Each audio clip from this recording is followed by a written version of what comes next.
Hoy vamos a hablar de un tema un poco sensible que tiene que ver con la pedagogía en los colegios. Y hay conceptos que están un poco como invertidos a lo que debería ser, por una falta de comprensión. Hay una frase que muchas veces se suele escuchar, lo de la buena onda, la buena vibra, porque es el buen compañero. Hay que definir qué es, a qué llamamos nosotros ser buen compañero. Se supone que el buen compañero es aquel que siempre está pendiente, además de la propia responsabilidad, está pendiente de darle la mejor atención posible al resto de los compañeros sin pedir nada a cambio, en general. Donde en un acto solidario como aquel samaritano, siempre está dispuesto a ayudar. Y yo pregunto, ser soplón, como dicen ahora hoy en día, ¿es de mal compañero? Si cierta persona de una clase de 20 personas se manda una macana y el profesor que está presente quiere saber qué pasó, quién fue la persona responsable de esa macana, a tal punto que para meter presión los amenaza a toda la clase con sanciones de diferente tipo. Puede ser un trabajo práctico, puede ser una prueba, inclusive amonestaciones. ¿Qué pasa si esta persona, uno de los 20, menos el culpable, molesto, sabe quién fue y quiere denunciar en su defensa de la inocencia a esta persona como responsable? ¿Es ser mal compañero?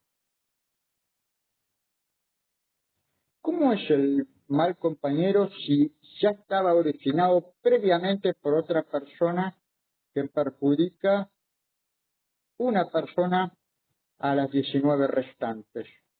Esa persona que sabe intencionalmente, ocultándose en el anonimato y con chantaje emocional de la costumbre de no ser soplón, sabiendo que esa persona está perjudicando al resto, alterando sus agendas de estudios de la semana con una prueba, ahora se le añade la presión de un trabajo práctico o se le añade la presión de una prueba.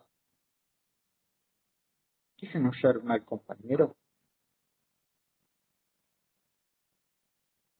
Entonces, si esa persona es ser mal compañero, ¿por qué cualquiera del resto no puede denunciarlo?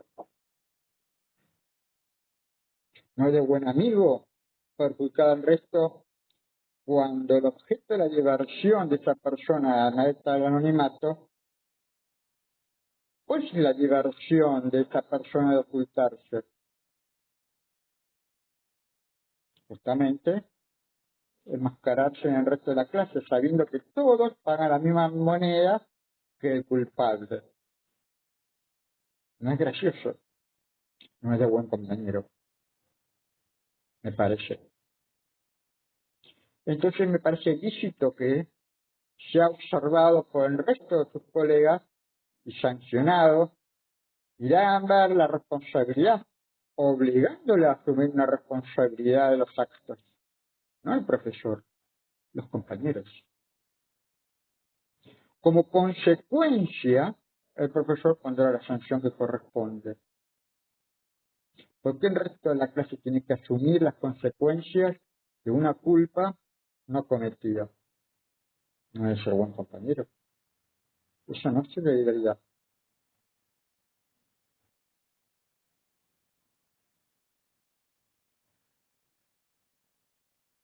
Como también sucede con los machetes, porque nadie dice nada, porque el machete de buena onda y no hay que soplar, porque es gracioso, porque a ver la transgresión, la diversión de que no me pesquen, porque la buena vibra. Pero nadie se pone a pensar que ciertos compañeros se han esforzado, han puesto un esfuerzo, invertido horas para estudiar, retener la información, comprender, mientras que la persona que está atrás, a su espalda, mirándolo de reojo, le roba todo su esfuerzo gratuitamente. No es gracioso. Eso es robar. Es robar el esfuerzo de otra persona y llevarte una nota y una calificación de algo que es mentira, que no merece. Y eso es grave. Porque en el día de mañana, ¿quién me garantiza que esa persona, cuando sea adulto, yo tenga una idea, haga un esfuerzo para instrumentar esa idea y esa persona que está atrás sea un jefe? Y esa persona presenta un currículum con su idea, con su propuesta, y ese jefe le roba su idea y el crédito se lo lleva el jefe, no ese empleado. ¿De quién fue la culpa? Cuando nadie le hizo dar lo mal que está.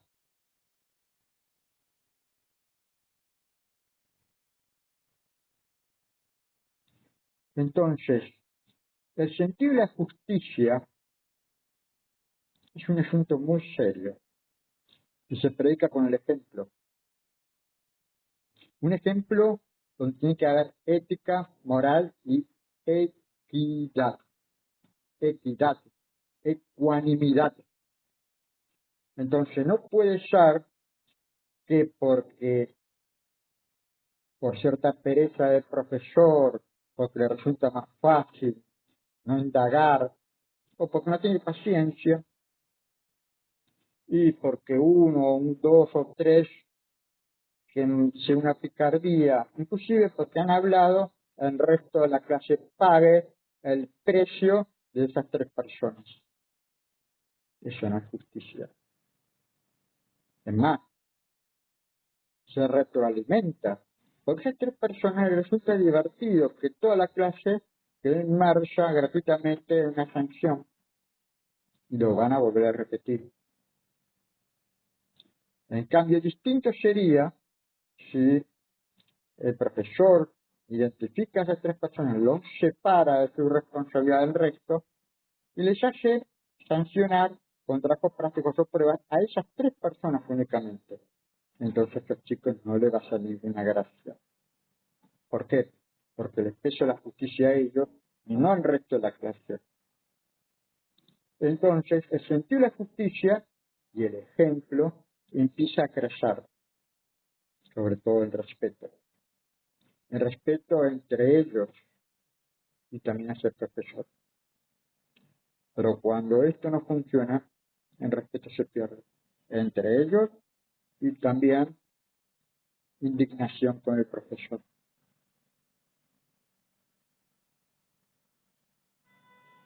La pedagogía es fundamental. No está funcionando en los colegios.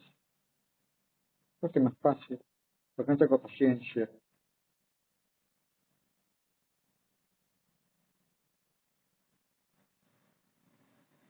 Es un tema que causa mucho daño en los chicos, causa mucha desazón, porque ya en un momento que quise decir, bueno, ¿para qué me esfuerzo si en total a mí me van a sancionar igual?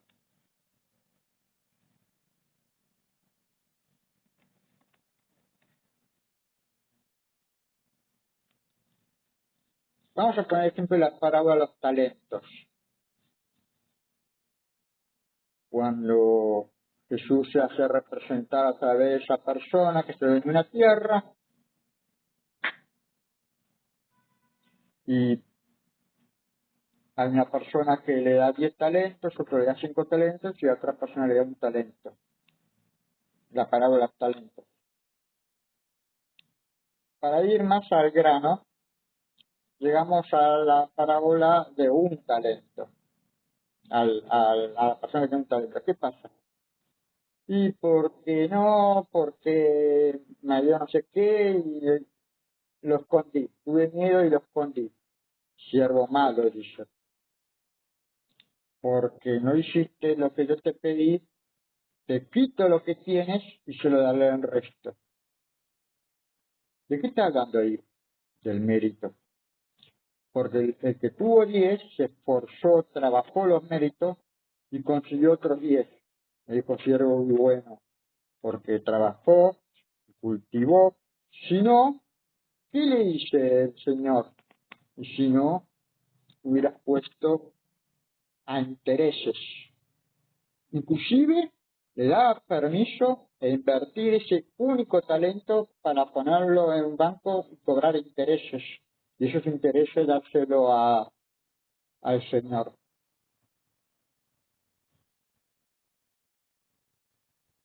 Dios no deja nada sin cobrar, no deja nada sin pagar.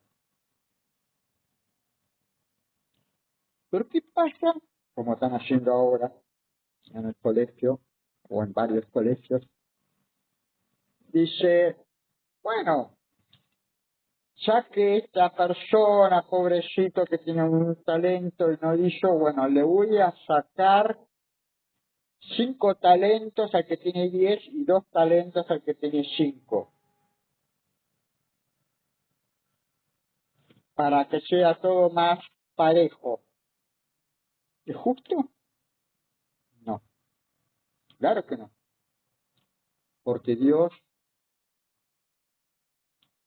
recompensa las obras y la obra está cargada de mérito.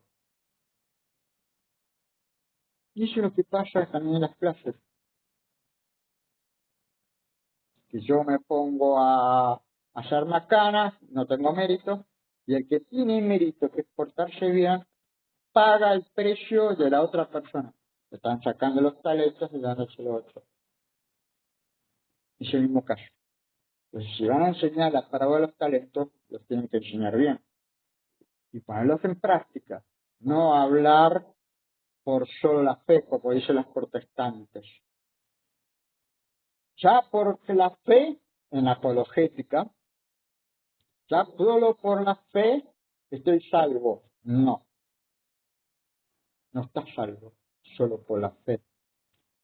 No todo lo que diga Señor, Señor será el reino de los cielos. No todo el día que viene el Señor tiene el reino garantizado.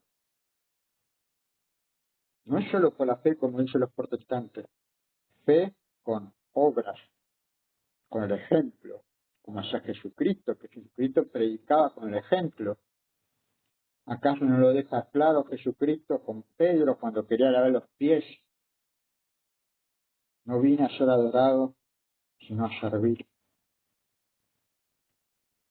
Y siendo Dios carne, Dios con un poder infinito se dejó matar en la cruz. Dio el ejemplo. Nosotros no tenemos excusa. Tenemos que dar el ejemplo. Tenemos que predicar con el ejemplo. Tenemos que enseñar con el ejemplo. No es gracioso si, por ejemplo, por política del colegio, son directivas que por obediencia se aceptan, no importa si uno está de acuerdo o no, pero por obediencia se aceptan, se prohíben los celulares. Bueno, se prohíben los celulares. Pero los chicos impedidos de utilizar una herramienta de trabajo, con la cual pueden acceder a Classroom acceder a lecturas, acceder a cosas que son útiles propias del colegio, y no a pavadas, como haría cualquier haragán.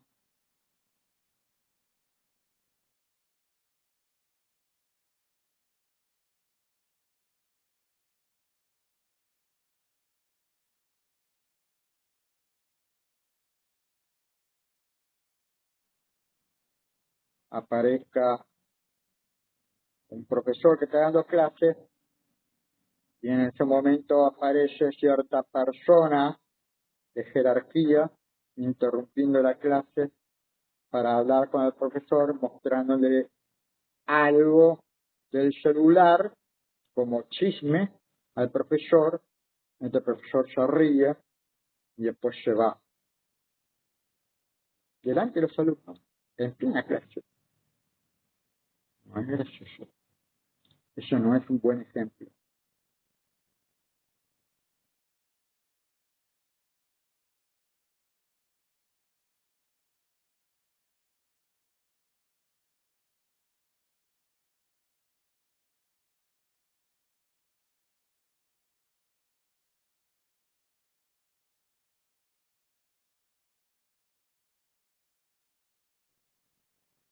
Los chicos se rebelan.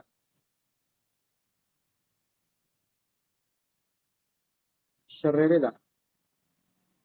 O cuando se les exige a los alumnos ciertas reglas de vestimenta, está perfecto,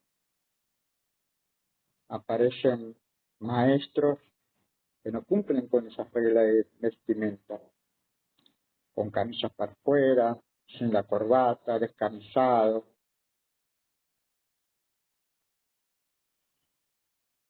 O cuando a los alumnos se les exige la puntualidad, señalado por el celador de la clase, apuntando con el dedo, pero el profesor no es puntual. Peor, se les exigen trabajos prácticos y pruebas. Los alumnos ponen esfuerzo y dedicación, y después el profesor no toma la prueba sin explicación. Pero los chicos sufren los esfuerzos. O peor, toma la prueba, pero así como había puntualidad en entregar el trabajo práctico, porque si no el profesor le pone un 0 o un 1, si no entrega el trabajo práctico, después el profesor tarda 1 o 2 meses en entregar un trabajo práctico. ¿Dónde está el ejemplo? ¿Dónde está la puntualidad, la responsabilidad? Porque el ejemplo es bidireccional. Lo que se exige también debe ser dado, con la misma exigencia. Predicar con el ejemplo.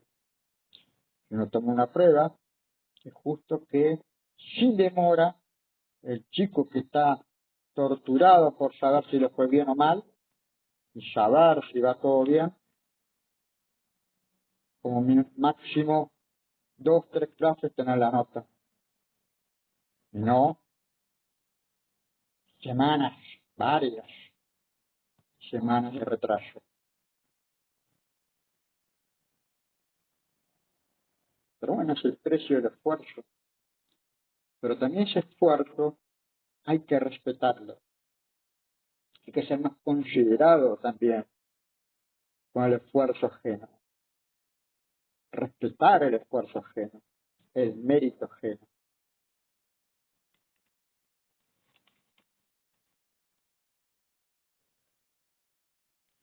Eso lo quiero dejar claro y apoya que se hable sobre el tema y se señale el daño que se está haciendo y el culpable, los responsables. Es un orden de ideas también con el bullying. Bullying inclusive en los colegios, si los hay. También tienen que ser señalados. Entonces, si esto es así, no es una suerte de bullying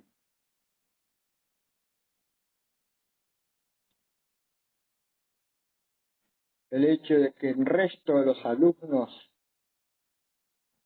paguen el precio de 2 o 3 revoltosos en la clase con pruebas y trabajos prácticos, sanciones, por algo que hicieron 3 y el resto es inocente, donde el objeto de esos 3 es lo repiten porque les resulta divertido, pero el resto no. No es una forma de violencia indirecta, pasiva, psicológica. Eso los profesores lo tienen que discernir con claridad meridiana, sabiendo que han estudiado pedagogía. No es solamente una cuestión de psicólogos, psicopedagogos, también de pedagogía.